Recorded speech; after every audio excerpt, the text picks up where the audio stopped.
أعوذ بالله السميع العليم من الشيطان الرجيم. بسم الله الرحمن الرحيم.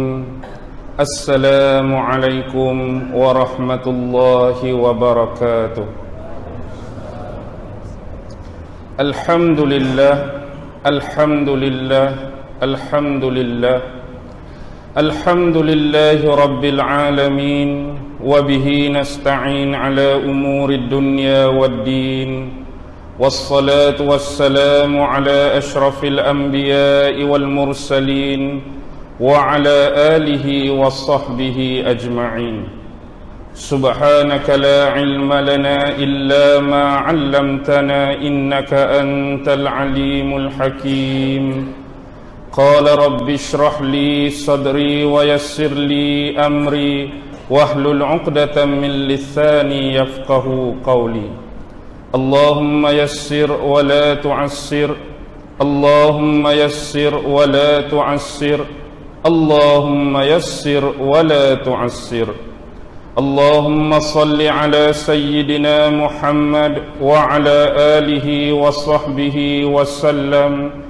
اللهم صل على سيدنا محمد وعلى آله وصحبه وسلم.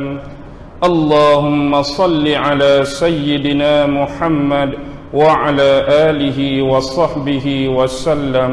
أما بعد.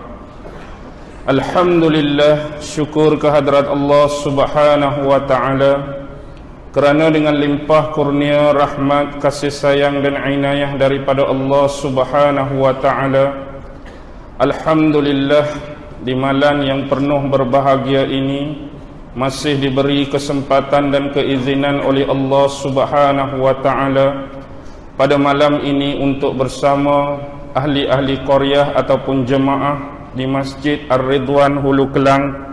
Dan alhamdulillah, walaupun first time, buat pertama kali saya bertandang dan hadir ke sini, saya dapat gambarkan keceriaan pada wajah jemaah-jemaah sekalian.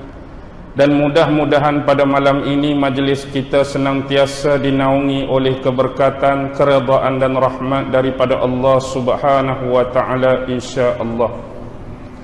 Terlebih dahulu, tadi pengerusi sebut saya ni mari dari Penang. Betul, saya mari dari Penang, tapi saya cuma menetap di Penang. Saya bukan orang Penang. Ni orang kampung saya ni, sebelah ni, tu Imam Muhammad ni. Imam Muhammad ni bukan saja orang kampung, dia ni anak sepupu saya lah ni. Tu Imam ni anak sepupu saya, satu kampung, Pondok Bangustul, Pasir Mas, Kelantan. Saya orang Kelantan, orang Pasir Mas. Bias lidah tu biasalah, dah 13 tahun duk Penang, tapi kalau bercakap dengan dia tak ada Penang dah, Kelantan terus. Baik, pada malam ini tajuk yang diberikan kepada saya, yang ditaklifkan, ialah eskatologi. Eskatologi. Mungkin ramai di kalangan hadirin hadirat, muslimin muslimat, mungkin ada yang dah pernah mendengar kalimah dan istilah ini. Mungkin ada yang masih samar-samar dan keliru dengan perkataan dan istilah ini. Dan mungkin juga ada pada malam ni baru pernah dengar, baru tahu adanya satu perkataan ataupun kalimah yang diistilahkan dengan eskatologi. Apakah yang dimaksudkan dengan eskatologi? Eskatologi sebenarnya ialah satu disiplin ilmu yang dibina, satu disiplin ilmu yang dibentuk, satu disiplin ilmu yang digarap. Permulaannya, awalnya oleh ulama-ulama Islam kita sejak berabad zaman yang lalu. Kemudian diperkenalkan pada hari ini dengan satu lagi bentuk, yang mana eskatologi ini boleh kita gambarkan sebagai ilmu fitan, ilmu fitnah akhir zaman, ataupun juga ilmu strategi perang, juga termasuk pengistilahannya di dalam konteks eskatologi. Antara ulama-ulama yang dikatakan paling awal bermula dan mengasaskan ilmu ini walaupun secara tidak formal Antaranya ialah Imam Al-Ghazali sendiri, Imam Abul Fida, Imam Ibnu Katsir, Imam Bukhari, Imam Ibnu Majah, Imam Ibnu Khuzaimah, dan beberapa tokoh daripada kalangan ahli sufi. Dan kemudian ilmu-ilmu dan disiplin ini diteruskan oleh ulama-ulama pada zaman ini. Antaranya yang paling terkenal dan sering memberikan speak ataupun ceramah-ceramah berkenaan dengan eskatologi ataupun ilmu akhir zaman ialah Syekh Maulana Imran Nazar Husin, juga Syekh Al-Aulaki. Al-Aulaki lah ni dah tak ada, dah arwah, dia dah mati dibunuh. Ini adalah antara gambaran-gambaran yang jelas diberikan di hadapan mata kita apabila ada ulama-ulama di kalangan umat Islam yang bangkit untuk membongkarkan gerak kerja, agenda-agenda kejahatan dan kemungkaran mereka. Pasti ada di kalangan ulama-ulama tersebut ada yang diculik, ada yang dibunuh, ada yang dipengapa-apakan oleh mereka dengan pelbagai cara, supaya ilmu-ilmu yang disebarkan oleh ulama-ulama tersebut tertutup rapat, maklumatnya, informationnya tidak sampai kepada rakyat-rakyat di kalangan orang biasa ataupun orang awam. Dan kita juga harus sedar dan faham, untuk bermain dengan ilmu seperti ini, anda seharusnya mempunyai hati yang cekal, anda seharusnya mempunyai hati yang tabah, anda perlu mempunyai hati yang tahan sabar. Sebab orang yang mendalami dan bermain dengan istilah-istilah dikatakan fitnah akhir zaman, biasanya telinga kita akan sentiasa panas dicaci, telinga kita akan sentiasa panas dimaki, telinga kita akan sentiasa panas ditohmah, bahkan kita akan dilabel, dituduh dengan pelbagai labelan, pelbagai gelaran. Kita dituduh pentaksub mungkin, kita dituduh paranoid mungkin, kita dituduh buang masa mungkin. Perkara-perkara seumpama ini sudah melalikan kita dan membiasakan kita. Ini adalah antara rencah-rencah kehidupan, mehnah-mehnah, liku-liku dan tribulasi dalam sebuah seruan dan dakwah untuk bagi kita memperkenalkan kepada masyarakat awam tentang peri pentingnya kita mengetahui sekurang-kurangnya pada tahap biasa dan sederhana apakah yang dikatakan sebagai eskatologi. Di luar sana ramai yang bertanyakan pada kita, mana sumber yang kita ambil, mana maklumat yang kita ambil untuk menjadikan disiplin ilmu ini sebagai satu perkara yang penting kepada umat Islam sekarang. Mungkin ramai kita yang terlupa bila kita membacakan tentang hadis Islam, iman dan ihsan. Kita biasa menghuraikan dalam bentuk 3 komponen tadi, tapi kita terlupa tentang soalan-soalan seterusnya yang ditanyakan kepada Nabi Muhammad sallallahu alaihi wasallam. Kita selalu bermula dengan akhbirni anil Islam, betul. Kita bermula dengan akhbirni anil iman, betul. Kita bermula dengan akhbirni anil ihsan. Lalu kita melengkapkan agama Islam kita semata-mata terdiri dengan 3 asas tadi, Islam, iman dan ihsan. Tetapi soalan daripada Jibril kepada Sayyidina Rasulullah sallallahu alaihi wasallam tidak berhenti setakat itu, tetapi diteruskan dengan persoalan akhbirni anis-sa'ah. Ceritakan kepada aku, khabarkan kepada aku tentang hari kiamat. Apa jawapan Nabi? Mal mas'ulu anha bi'a'lama minas sa'il. Sesungguhnya yang bertanya itu lebih mengetahui daripada orang yang ditanya. Rasulullah tidak jawab soalan tersebut, ceritakan aku tentang kiamat. Tetapi Jibril kelai soalan tersebut, akhbirni an amaratiha. Jelaskan kepada aku, sebutkan kepada aku tanda-tanda hari kiamat. Lalu dijelaskan oleh Rasulullah walaupun dalam 2 bentuk. Antalidal amatu rabbataha. Suatu masa kamu akan melihat seorang ibu yang melahirkan anak-anak yang akan menjadi tuan. Wa antara al-hufata al-urata al-alata ri'a asya yatatawaluna fil bunyan. Kamu juga akan melihat seorang yang tidak beralas kaki, tidak berselipa, al-urata, yang fakir miskin sampai baju dia koyak compang-camping, al-alata, yang fakir sungguh, yang miskin sungguh, ri'a asya, kebanyakan mereka cuma pengembala-pengembala dan penternak-penternak, yatatawaluna fil bunyan. Satu masa golongan inilah yang akan membina bangunan-bangunan pencakar langit. Ini jawapan daripada Nabi, walaupun kita sedar hakikat tanda-tanda yang diberitakan oleh Nabi melalui hadis-hadis yang lain cukup banyak.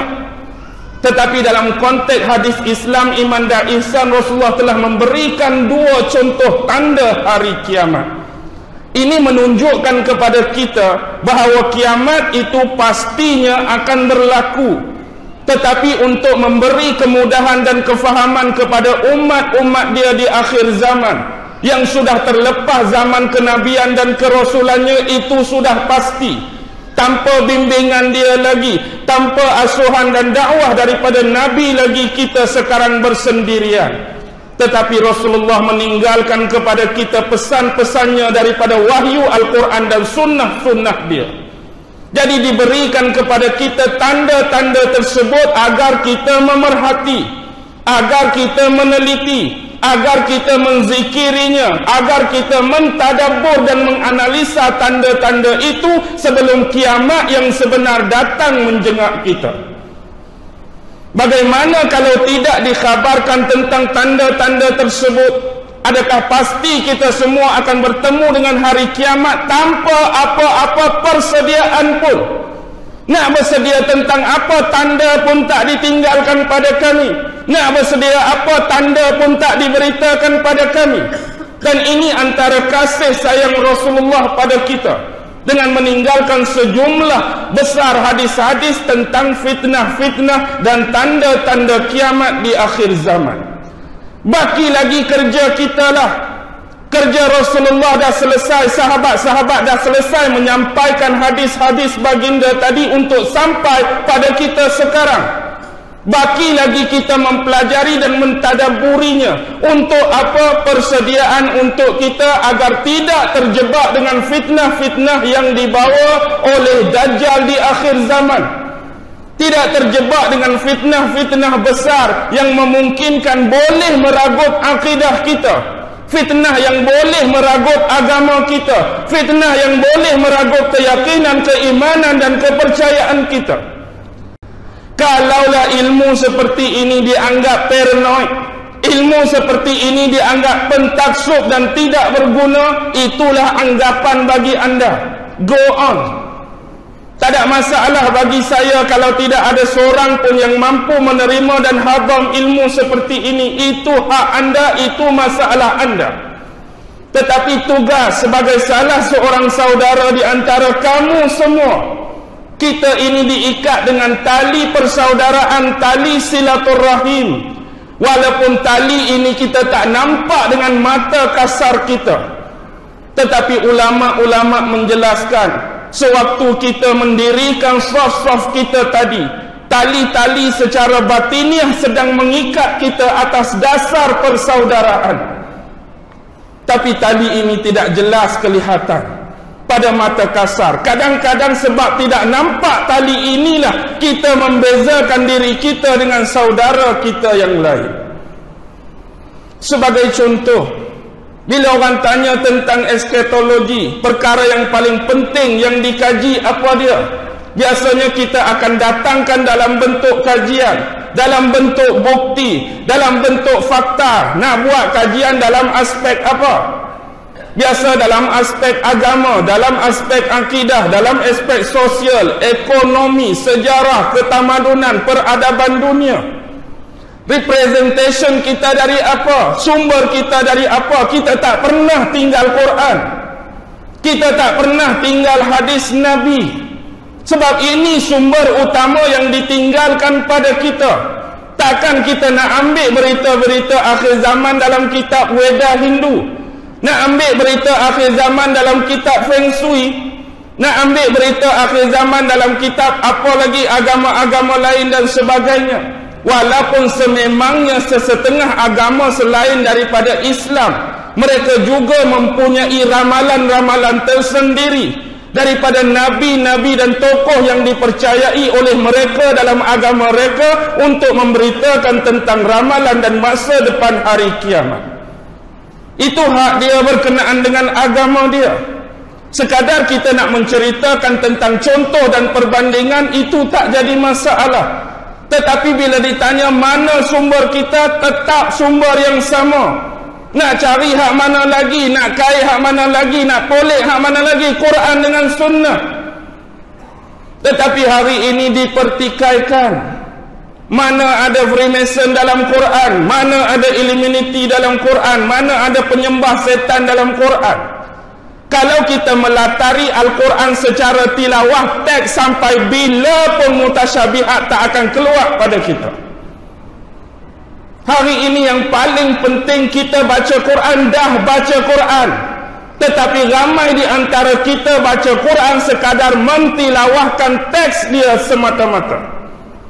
Tetapi bagaimana dengan bentuk kontekstual, aktual dia, pergerakan dia, action daripada ayat-ayat yang terhasil daripada bacaan kita, sampai atau tidak pada minda kita, sampai atau tidak pada hati dan keimanan, seterusnya menggerakkan jawarih anggota kita untuk bertindak daripada tadabbur ayat-ayat tadi, ada atau tidak? Sementara perkataan-perkataan itu tidak wujud secara zahir. Mari ikut mana ni ustaz? Mari ikut celah mana? Mari sumber mana? Antara contoh tajuk yang paling dominan memang itulah Freemason, Illuminati, penyembah-penyembah Lucifer, syaitan.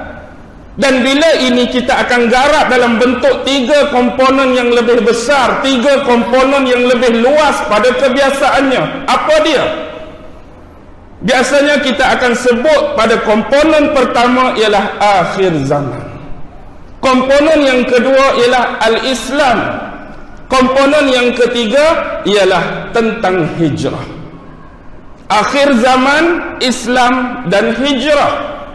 Bila sebut tentang akhir zaman, kita bermula dengan sejarah peradaban, sejarah ketamadunan manusia. Bagaimana unsur-unsur seseorang yang asalnya beriman boleh lari akidah dia. Bagaimana seseorang yang asal taat pada Allah menjadi manusia yang kufur dan mengingkari Allah. Bagaimana seseorang yang asalnya baik kemudian menjadi seseorang yang berbalik dia punya perilaku, sifat dan adab. Dan ini telah diceritakan dalam Al-Quran menerusi pengkisahan para nabi dan rasul, utusan-utusan Allah. Bahkan kalau kita lihat dalam Al-Quran, seawal nabi yang ketiga ikut tertib dan urutan. Nabi apa? Nabi Nuh alaihi salam sudah berlaku penyembahan berhala. Padahal Nabi Nuh baru nombor 3. Awal lagi. Tapi pasal apa? Benda ni boleh terlepas pandang sampai menjadikan sebahagian besar umat Nabi Nuh pada waktu itu kufur dan ingkar pada Allah, dan menjadi sebahagian besar penyembah-penyembah berhala dan kaum-kaum yang mengikuti hawa nafsu. Akibatnya yang terhasil hanya 83 manusia, 83 insan sahaja yang terselamat dalam bahtera kapal Nabi Nuh peristiwa banjir besar dan taufan dia. Habis kesemuanya licin, dimusnahkan, diranakkan, dihancurkan oleh Allah Subhanahu wa ta'ala dalam ujian dan bala tersebut. Inikah yang kita inginkan dalam kehidupan kita? Kalau umat dahulu ingkar dan derhaka, balasan dia cepat tiba, balasan dia cepat datang. Dan kita bernasib baik hari ini kerana tampanan doa daripada Rasulullah supaya ditangguhkan perkara-perkara seumpama ini pada umat dia. seterusnya turun ke bawah. Zaman Nabi Ibrahim, kita tahu apa jadi. Apa yang berlaku pada zaman Namrus, apa yang berlaku pada zaman Nabi Ibrahim. Kita hari ini memang baru kenal apa itu Freemason. Kita hari ini baru kenal apa itu Illuminati. Tetapi hakikatnya gerakan kedua-dua pertubuhan dan kumpulan itu bermula di sini lagi. Zaman Nabi Ibrahim, zaman Namrus lagi. Walaupun tidak lagi dinamakan sebagai Freemason, tidak lagi dinamakan Illuminati. Sebab asas pergerakan dan agenda dia merupakan agenda dan asas yang sama sampai hari ini. Dan siapa penerus agenda dia? Keturunan-keturunan inilah hari ini yang memerintah dunia kita, keturunan-keturunan Masih, keturunan Namrus. Yang memerintah dunia kita hari ini masih keturunan-keturunan Fir'aun. Kita sedar atau tidak, kita perasan atau tidak, itu hakikat yang terpaksa dan perlu kita terima. Tetapi bagaimana kita sudah jauh terjebak dan boleh terlepas pandang.